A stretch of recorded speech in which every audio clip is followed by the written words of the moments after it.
welcome to First and Filoni. This is episode 3 in our Pac-12 preview.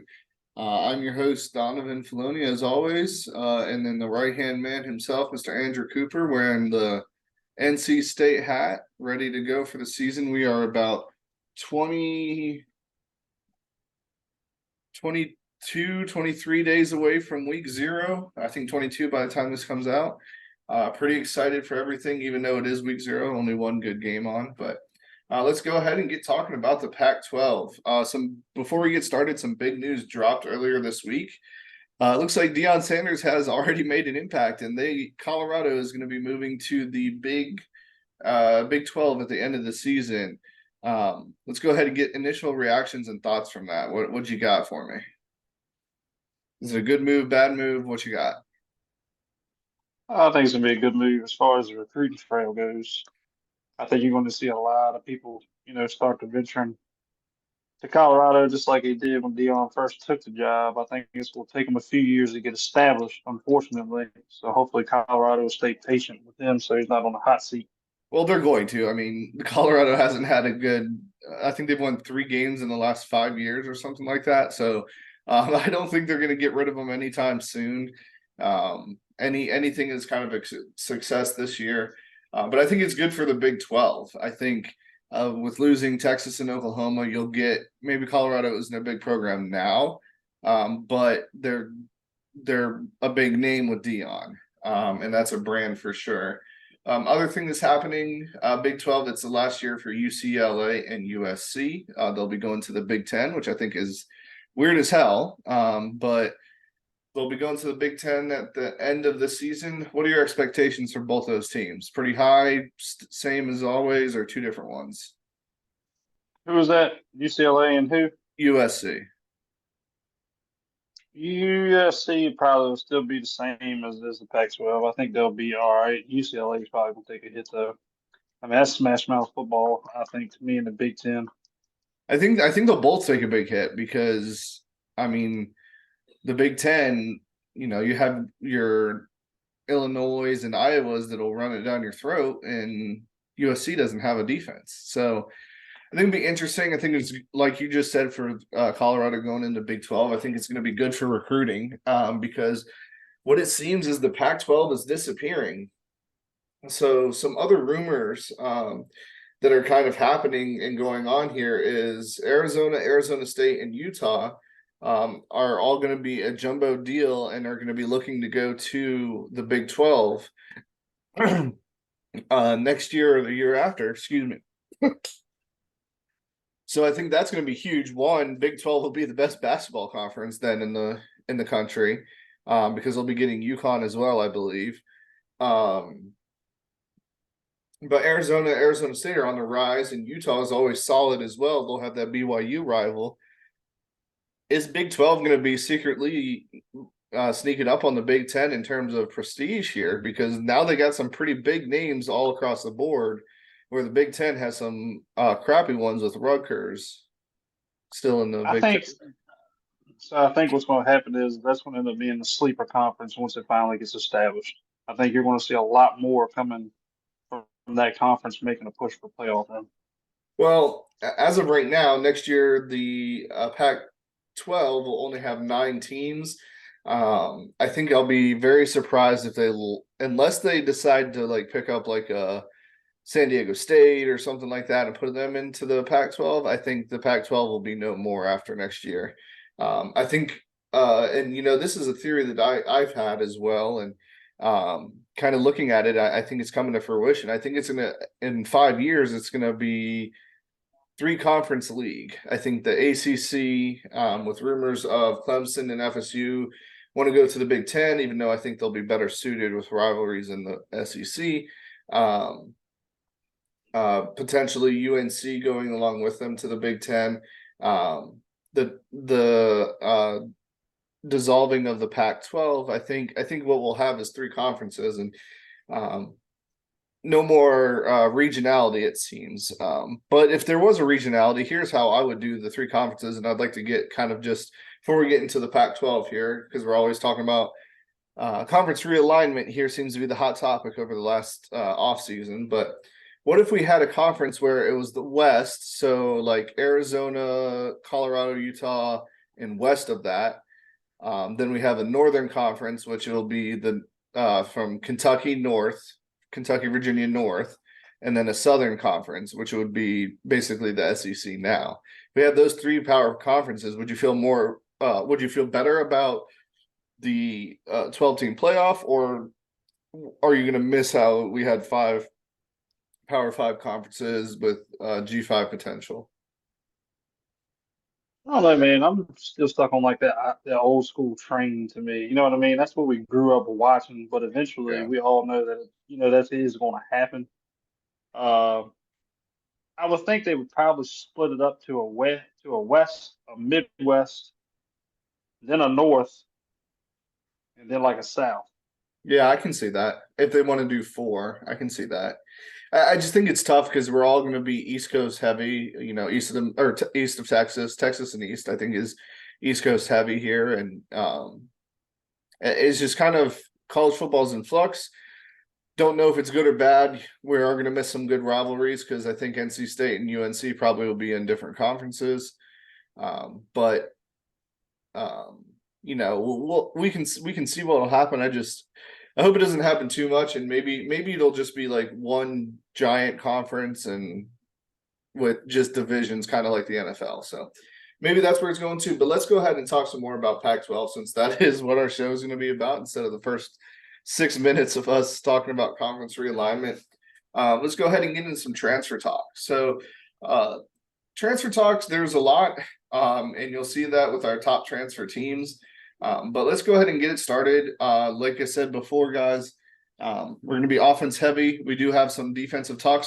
But before we get into the defensive talk and the offensive talk, let's talk about head coaches. Two big names coming into the Pac-12. Deon Sanders, obviously, to Colorado, and then Dillingham, the offensive coordinator from Oregon, to Arizona State, 33-year-old offensive genius. I know I'm very high on Deon. Wherever he goes, I'm going to be a fan. I said it all last year. I think Florida State should have hired him instead of Norvell. But Norvell in his second season proved that he was the right coach. Wants to make them regret that. Do you have thoughts on Deon or Dillingham before I go into Dillingham a little bit? Not really. I mean, everybody's got their eyes more focused on the Dion than the Dillingham. I did. Am I thinking this wrong? Is David Shaw? Didn't he get let go from Stanford, or was that last year Yeah, no, he or the got year let go before as that? well, but Stanford's dog shit right now anyways.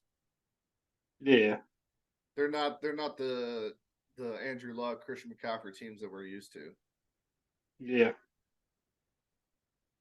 Coach Troy Taylor is there. Where did he come from? That name sounds really familiar. Oh, he was nope. No idea where he's come from, but we're not going to waste time on it. He was quarterback at Cal, so he knows the area. But I don't think Stanford is really worried about them. I don't think they're really worried about their football team. They're going to be more focused on academics, and I think dissolving the Pac-12 will kind of show that, which is unfortunate because underrated uniforms and logo, in my opinion, with the Christmas tree. Come on. Okay, and then my thoughts on Deon, so I'll speak a little bit about Dillingham. I mean, you saw what he did with Bo Nix in 1 year. Like, Bo Nix is a whole new quarterback. I'm a believer in Bo Nix this year. And he's 33 years old. They went from Herm Edwards, who's more of a pro style, to Dillingham, who's more of a throw it around the park. Big fan of him. Excited to see Arizona State, see what they do. I know they had 30 new commits this year, so overhauling the whole roster with Drew Pine at quarterback, which is Notre Dame boy. All the Notre Dame quarterbacks are leaving. But I like Drew Pine. I was high on him when he was recruited. But we'll go ahead and talk a little bit about quarterbacks. So 4 quarterbacks I have here. The last one you're not going to be happy with. But we got Shedeur Sanders from Jackson State to Colorado, obviously Deon's son. We got DJ from Clemson to Oregon State, Drew Pine from Notre Dame to Arizona State, and then Ben Finley from NC State to California. What are your thoughts on those four quarterbacks? I'm surprised you weren't grinding your gears about that one because he put on a hell of a show against UNC last year. And what are your thoughts? Yeah, I mean, yeah, I don't think he's going to do all that well at Cal. Uh, he was still young. Like I said, it is what it is. I think the quarterback room got a little heavy, so that's why he decided to go. Yeah, Uh, blame him. other than that, DJ, we'll talk about that later on in the show, I guess. Yeah, I I have some think the things one that about I'm it. most, yeah, the most one that I'm really excited is going to be Shadur Sanders. Me too, because what he did for Jackson State, if he can replicate even just half of that, he's going to be electric.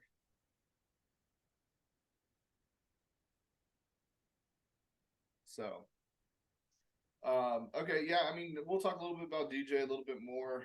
Drew Pine, don't really have much to say about him. Kind of sat behind some people and then injury plagued, unfortunately. He's 4-star guy. I think he's pretty good. Ben Finley, you already said it. It was between him and MJ to keep, I think, and they kept the right one, I think, with MJ. Finley's more of your game manager style. But we do have a couple more running backs to go over. We have Alton McCaskill from Houston to Colorado. We have Kavasi Smoke from Kent State or from Kentucky to Colorado. We got Dylan Johnson, Mississippi State to Washington. Marshawn Lloyd, South Carolina to USC, and then Carson Steele from Ball State to UCLA. The big ones, I think, again, it's going to be highlighted by Colorado with all these transfer news. I think those two running backs are going to be a 1-2 punch that is going to help Shedeur Sanders, going to help Colorado just in general. Yeah, it's definitely going to free up the passing game and the play action with them It, two in the backfield. That is for sure. yeah, and then, I mean, we'll go right into wide receivers then as well. And Travis Hunter from Jackson State to Colorado, Deon's bringing his Louis with him. So we got Sorian Singer from Arizona to USC. Huge move for USC, I think. We got Jimmy Horn and Xavier Weaver from USF. It's two speedsters to Colorado. That'll help out as well. And then Tez Johnson from Troy and Tershawn Holden from Bama to Oregon, which Oregon sneakily just replenished some more wide receivers to help Bo Nix out. I think it's really fun. I'm excited to see what Travis Hunter can do, man. Oh yeah, without a doubt. Especially playing in like a big time atmosphere now. And with those two guys from USF to go up there as well to help them out, I think that's a Yep. three-headed monster with the two running backs as well. The only other two players I want to kind of talk about briefly, just touch on, and it's defensive line help that USC got. One in Anthony Lucas from Texas A&M, and then the big one, Bear Alexander from Georgia to USC. Now, Bear Alexander has been the reason why he left. Georgia coaches called him lazy, called him unmotivated, and guess where he's sitting in the start of fall camp? On a golf cart. So he's not even practicing right now. But if they both live up to their potential, I mean, USC just solidified their defensive front. That dude kind of reminds me of Ollie off of Yep. Last Chance U. Yeah. Got Yeah, all the talent, got all the talent in the world, but just does not want to do the work. yeah, because when he played at Georgia, I mean, he was a game wrecker, even though he was a third stringer at that point. He still destroyed people up the middle, but he never could get on the field longer than one or two plays. And it's a shame. So, okay. And then to kind of top off transfer talk here, Colorado, we'll do top 25 transfer teams. Colorado came in at number one, obviously, with the quality and the number of commits. They had 51 commits come in, which is, I mean, it's a whole new roster. Unreal. USC was at number 5, Oregon's at number 9, UCLA's at number 10, Arizona State is at number 15 with 30 commits, and then Cal is at number 16. So quite a bit, six of the top 25 transfer teams in the Pac-12, which kind of surprised me. But then looking at it for record predictions going forward and give you a little preview for the next 2-3 minutes, but I think this conference could be wide open. There's only really one or two bad teams. Somebody is definitely going to ruin somebody's season, Yeah, I mean, I think so as well. especially in the lower tiers. Yeah, so I mean, kind of just transitioning into that. When I try to break the teams down into tiers, I almost just did two, and I think I'm gonna just do two. I think the bottom tier is your Arizona, Arizona State, Cal, Stanford, Colorado, and Washington State. If I had to break them down into Yeah. three tiers, I would move Colorado and Washington State to tier two, maybe Arizona State. But like with those bottom teams, I can't really separate them because we don't know what they're gonna do. They could all have their good seasons to their aspects, or they could all be dog shit. And then in No, tier I'm with one you. is all your heavy hitters: your Oregon, Oregon State, Washington, USC, Utah, UCLA. Which I think we can both make a case that any one of them can win the conference this year. Out of those six, Yeah, yeah, 100%. yeah. So I mean, I think like you just looking at these tiers and just looking at the names and kind of taking a step back and looking at them, I can see all the teams getting into the bowls. I can see uh, four of the teams making the college football playoff. And I can see one or two of them even trying to go undefeated. So I think it's wide open. We'll talk a little bit more about that with bold predictions down the line because you're going to laugh at some of mine. But I mean, would you change anything from those tiers that I did? I mean, I can't No, I and can't really see any. I will say this. So in my top six tiers, my top six, I'm not putting them in any specific order. I have what you have in tier one. The Yeah. rest I had down, but I had maybe the Stanford and maybe Cal in the tier three. Okay. Colorado flirting on that line because you really don't know how What they're they're going gonna to do. gel as a team and Right. what they're going to do. I see. I can agree with that. If you would have said most other teams, I think that's fair. Saying Stanford and Cal down at the bottom. Cal had a decent season last year, but they're just not recruiting. Just like Stanford, they're not recruiting top tier talent, especially now with NIL. And um, I think Arizona and Arizona State are going to be sneaky good this year. So, and like you said, we don't know what Colorado is going to do. I'm the ever optimist when it comes to college football. I was high on Colorado last year. And then I got my foot stuck in my mouth very far down by week 3. Um, so I don't know. But with all these teams in the Pac-12, I think this is extremely quarterback heavy. I went around and looked for any Heisman hopefuls that weren't quarterbacks.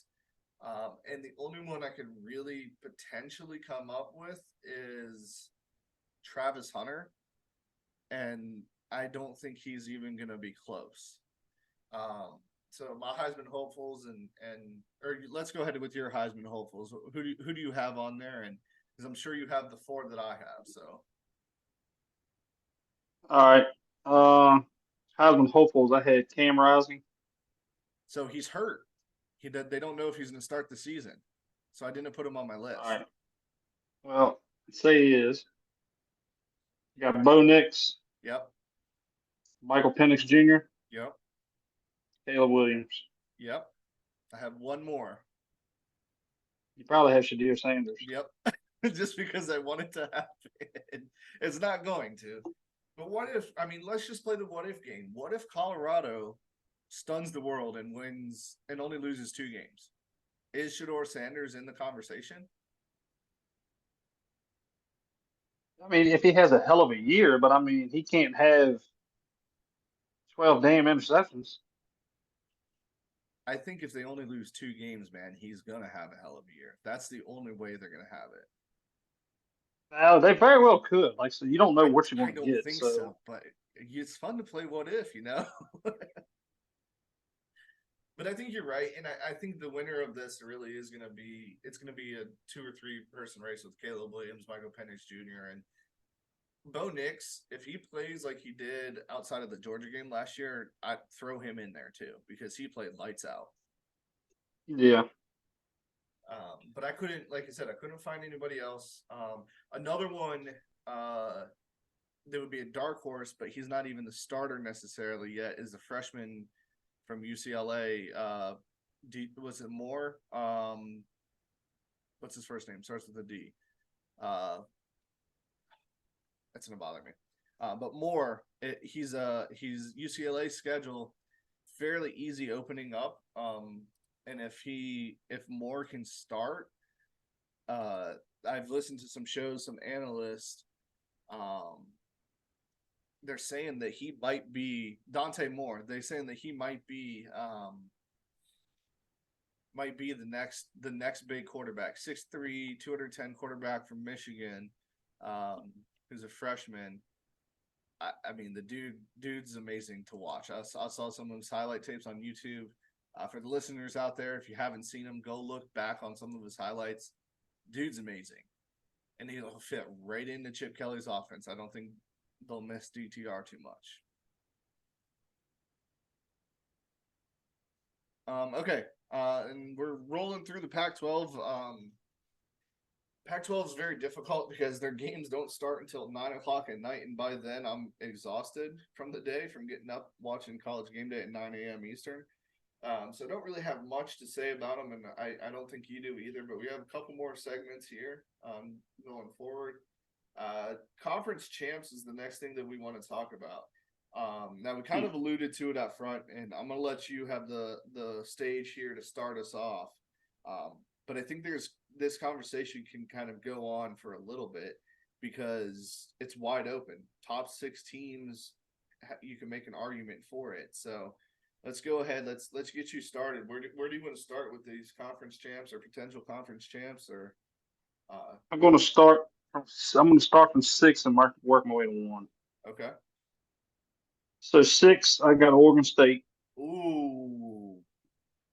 5, UCLA. Okay. 4, Utah. Okay. 3 and 2 was kind of a shake-up for me. Yeah. I'm going to go 3 Oregon. Okay. 2 Washington. 1 USC. I think that's pretty chalk. I think that's what everybody's kind of like lining them up to be. Maybe switching UCLA and Oregon and Washington. And then Oregon, Washington. But let's take a second to kind of look at the schedules here. Let's look at Utah's schedule, okay? Because we just talked about if Cam Rising isn't healthy, their first 5 games, they're in danger territory. So the first game, they're at home versus Florida. They should be okay for that one. I'm high on Florida this year because of all the defense, and they actually did pretty decent in the portal. And I think Graham Mertz is underrated. We'll talk about that in the SEC in 2 weeks. Then they're going to be at Baylor, then versus Weber State, so that should be a win. Then versus UCLA and at Oregon State. So those first 5 games, if Cam Rising isn't healthy, I think they have 2 losses out of those 5 games. I mean, it's a good possibility, but you also got to prepare for the future. So Cam Rising graduates this year, so right. Maybe the backup that they have playing is getting a lot more of the reps right now while he's resting because he already knows the playbook. That's very true. They actually have a speedster, like very fast guy. I can't think of his name as their backup. So that might not be a bad idea to kind of get their running game going since they did lose Dalton Kincaid as well. But I think that's a very difficult, like, first 5 schedules. And then later on, they're at USC. They got Oregon home, which helps. They're at Washington. So those games, the at USC and at Washington kind of makes me want to put that Utah team at 6, even though I'm always a big fan of Utah. They always disrupt somebody's season. But I can see why you put them as high as you did. I think you put them, 5, correct? No, 4. UCLA, I don't really have much to talk about them, or much to say about them. I don't know what they're going to be without DTR, but their first couple games are pretty easy. So I think if they start that Moore kid and he's good to go, I think they have a decent shot at it. Their first 4 games is versus Coastal Carolina, at San Diego State, versus North Carolina Central, and then at Utah. If they have that kid ready by the 4th game at Utah, I think that'll be a fun one, and we might see College Game Day there. I mean, that's potential for them to be 4-0. It is, and then they're at Oregon State, and then at USC, which kind of scares me. Those 2 games. But I can see UCLA. I think their over/under is 8.5. I can see them hitting 9. I don't know if this year's their year, but if Moore stays and pans out, they're the team to beat next year. We'll go ahead and move over to. I don't want to do Oregon State yet. Why not? Let's do Oregon State, and this is my team. For conference champs, I think it's going to be USC versus Oregon State again. What? I think they're going to. Ain't no way. Utah won the Pac-12 the last 2 years. Sorry. Oregon State this year. I apologize. But they came close last year, and that defense is everybody's returning from the defense, and they get a better quarterback in DJ regardless. Here we go. So I think the quarterback that they had last year was okay. He was 7-1 games they started, but they didn't win any of them because of him. If DJ just plays average, I think they're good because their defense is there. But they don't really play nobody either. They got San Jose State, UC Davis, San Diego State, and then Washington State might be a good one because of that offense with their quarterback that they have. That'll be fun to watch. Then they got Utah at home, which is dangerous to play in Corvallis. Then they got Cal, they got UCLA at home, they got they got Washington at home. The only tough one they have is at Oregon, I think. So I think with their schedule and their defense, I'm picking Oregon State to challenge USC, and I think Washington and Oregon. I think you're right. I think they're gonna kind of eat each other up. I can see them in the hunt until the end of the season. But the real team that we really need to be talking about, I think we both agree that they're the number one. Before we go to this topic, Oregon State. Yes. So they got DJ. Yes. They got Damian Martinez coming back at the running back position. Ran for just shy of 1,000 yards last year. And they got Anthony Gold as the wide receiver. Yep. All right, let me ask you something. If DJ has another mediocre year, to me, this is my opinion, his whole repertoire, his whole DJ Ungalalele, whatever, his whole rep, that goes to the shitter. It's no more. He's no more to me. He's not a 5-star quarterback. He's done. Right. I agree. That's just my opinion. I agree, but that defense is returning, man, and that well, Clemson had a pretty damn good defense too, and he still couldn't do nothing. That's fair. And he had a whole lot more weapons at Clemson. I will disagree on that one because name a receiver at Clemson. Yeah, I don't think you really can. Like they no, because I don't keep up with them. I really could care less. But I'm just telling you, they get 4- and 5-star recruits. Not a receiver, they don't. Not a receiver. They get maybe 3. Okay, you had Will Shipley. You had Phil Moffitt at the running back position. That'll help him out. That could have helped him out. They had that going on. I can't think of the boy's name now. But their defense was solid. They kept him in the games. He's the one that blew it. No, I agree. I'm not discounting that, but I'm saying Oregon State's receivers are better than Clemson's receivers. Bold statement, Captain. It is that I haven't gotten to my bold statements yet, but I agree with what you're saying. I think this is a chance for DJ to be closer to home, be closer to family, be more familiar in that aspect of it. Change of scenery. Remember what we were saying about Bo Nix last year? I think this Well, is Auburn didn't really have nobody though. well, and Michael Penix Jr. Michael Penix Jr. was dog shit at Indiana. I don't know. I don't think he's gonna do shit. What other defenses is DJ going to be playing? Would you compare the defenses of the Pac-12 to the defenses of the ACC that they had to play? The NC State's, who's always a solid pass defense, always. Virginia Tech, tough place to play in, even if they are crap. Florida State, very good defense. Like Clemson. Well, that's what I'm saying. But that's what Boston College. Boston College, very good defense. A Pitt. Extremely good defense. Duke even has a good defense, a solid defense. So, but that's what I'm saying. But you're saying, I understand, but they're playing a freaking Wake Forest style thing, defense. Wake Forest didn't have a defense. No, neither did a Georgia Tech.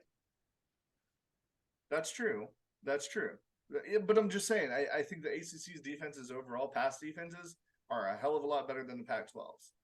So, without a doubt. I agree. I'm not sold on DJ. I like the fit for DJ at Oregon State because Oregon State did not have a quarterback, and it is an improvement from where they were. I'm just saying, if he plays average play, if DJ plays average play, you cannot tell me they're not going to go 10-2.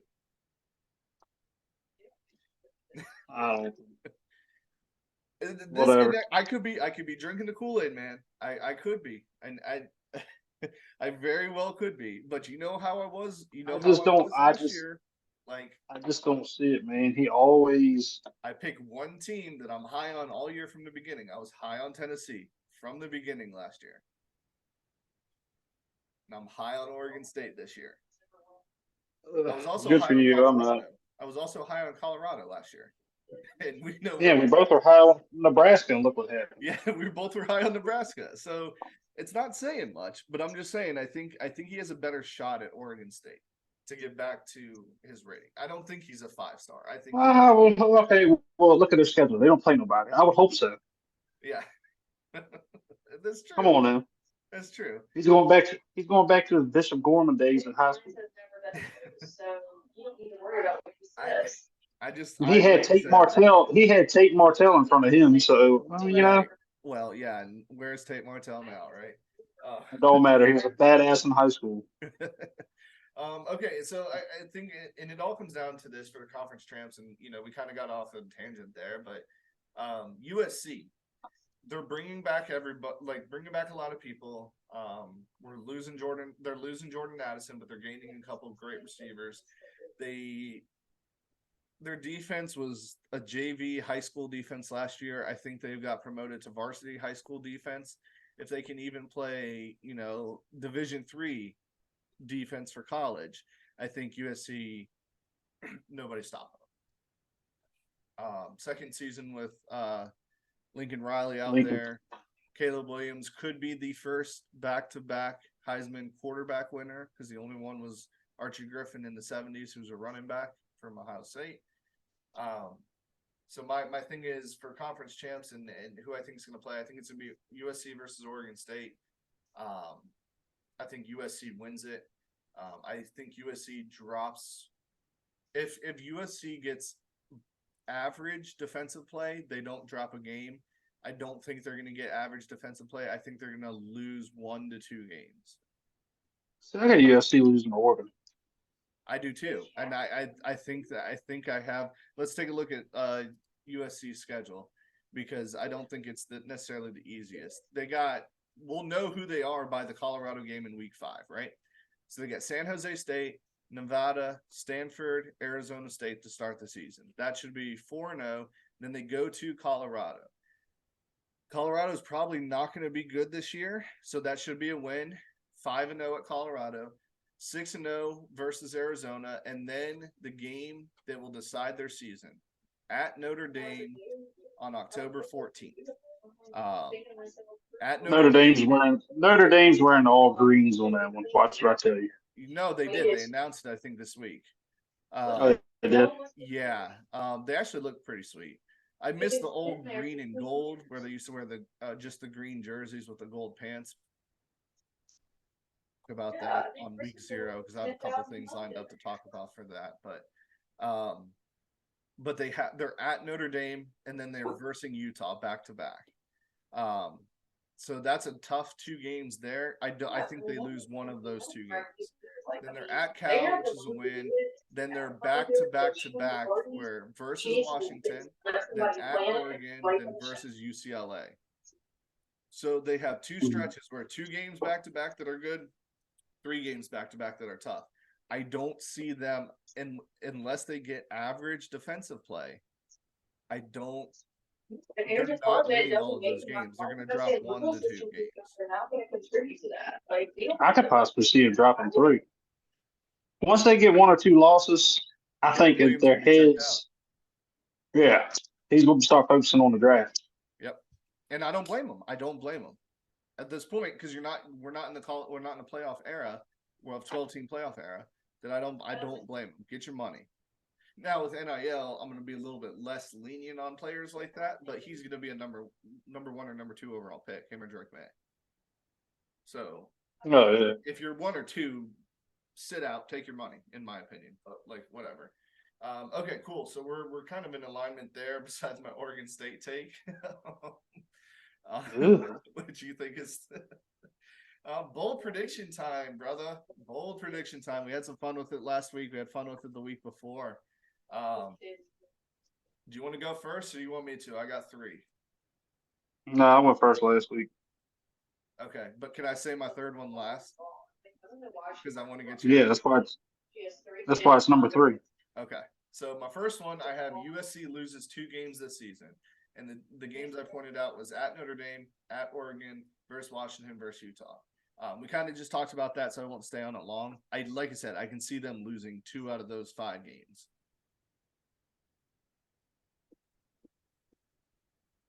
Okay. What you got? What's your first one? Bo Nix wins the Heisman. So you're going to say Oregon's going to go undefeated then? Or 1 loss? 1 loss, maybe. 1 loss. that's like me being like, And oh, I I've been know on Caleb Williams won last year, but I just... in 2 weeks. Very level. How does it do? I like it. I don't know if it's going to happen. That's a huge glow up for Bo Nix from the Auburn days. Yep. Okay, number 2. Colorado will make a bowl game, so they'll have to win 6 games. Man, it's kind of hard to go with. That's good. That's all right. Not a good look. Realistically, I think Colorado's in the 3 to 5 win range, but I can make a case for 6. Well, that was a good, like, I'm not trying to be an asshole. Like, he makes like 200, he makes almost 300. All right. So for my second one, Caleb Williams throws for over 4,000 this year. I think that's going to be pretty standard, dude. I don't think that's a bold one at all. I don't know. If a lot could happen. No, you're right. I guess so. Okay, and I want to go ahead and get your third one in before I say my last one because you might come through the phone at me. He did him at work.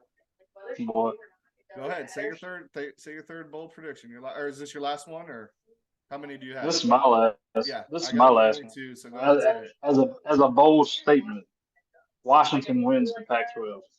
So you haven't Bo Nix win the Heisman and Washington wins the Pac-12. But see, I have Oregon and Washington in the championship game. Oh, After his last couple that of would years, be fun because that means the defense didn't improve for USC and Caleb that's- Williams is gone.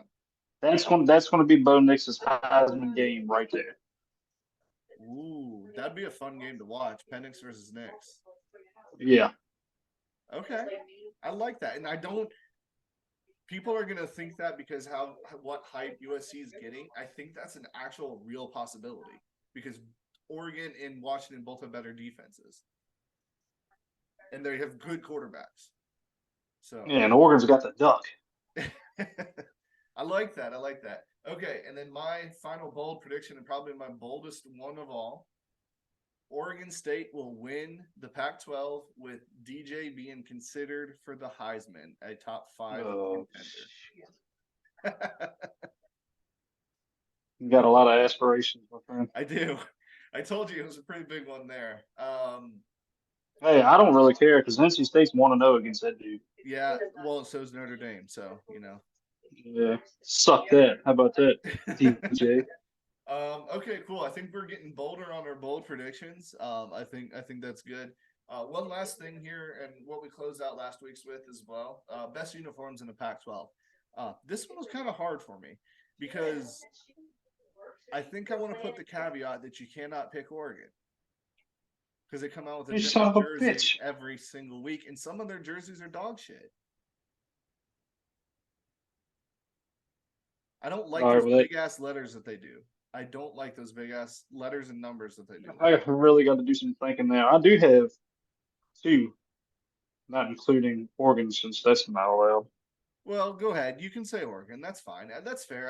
I'm not going to pick. Well, I mean, all right. Well, I had Oregon, Utah, Yeah, their black jerseys are sick. that and the white on white one, especially when they Yeah. played in the Rose Bowl game with that rose into the U. The ones they played in Yeah, that was pretty last year sweet. too. Yeah. Yeah, and Arizona State. Man, I love that Sun Devil with that I do yellow, the too. Pat Tillman days. God, It's underrated color yes, sir. combination. Oh, and it's so ugly I that love the black. I love the black on black with that yellow helmet. yeah. Oh man. Okay. I mean, I think Oregon State's. I think theirs are pretty cool. I love black and orange. I think it's unique. That's why I picked Oklahoma State's as well. I don't. I mean, USC's is kind of classic. So is UCLA's. But I had Arizona State as well. I low key like their uniforms. Like low key like their uniforms, and I did like the Utah helmets for the Rose Bowl. How they had the rose in with the U with the Yeah. that was pretty sweet. So that was a nice callback there too. Okay, kind of a shorter episode this week. Pac-12 isn't our specialties. I think this will be the most fun conference this year. Like I said, I think if average play happens for USC, I think they win it far and away for defense. If not, I think it's a crapshoot at the top. I think you can make a case for 6 different teams to win the conference. So we'll see how it goes. We might have to have some late nights, maybe some 3:30 afternoon nap games to stay up and watch some of these games, especially Oregon versus Washington in the final. Going to be a lot of Coors Light A lot of Coors to keep me going through the day to watch that. Yingling, Coors Light. We'll know how it is. Okay, so that's all for us this week. Next week, we are going to do the Big Ten. We're getting closer, guys. Big Ten next week, SEC the week after that.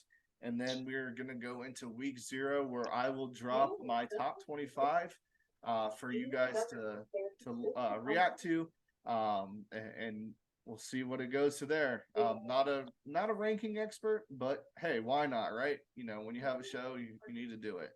We'll give in week 0. We'll also give our Heisman front runners 3 each for all of us. And then we'll give our college football number 4 team playoff predictions as well. Thanks again, guys, for listening, staying, and watching. Like I said before, be a friend, tell a friend, like, subscribe, comment on us if you have questions. If you want us to answer any questions, follow us on social media. We now have a Facebook page as well as an Instagram where you can DM me and ask me questions for the show. But if not, we'll see you next week, and thank you guys for listening.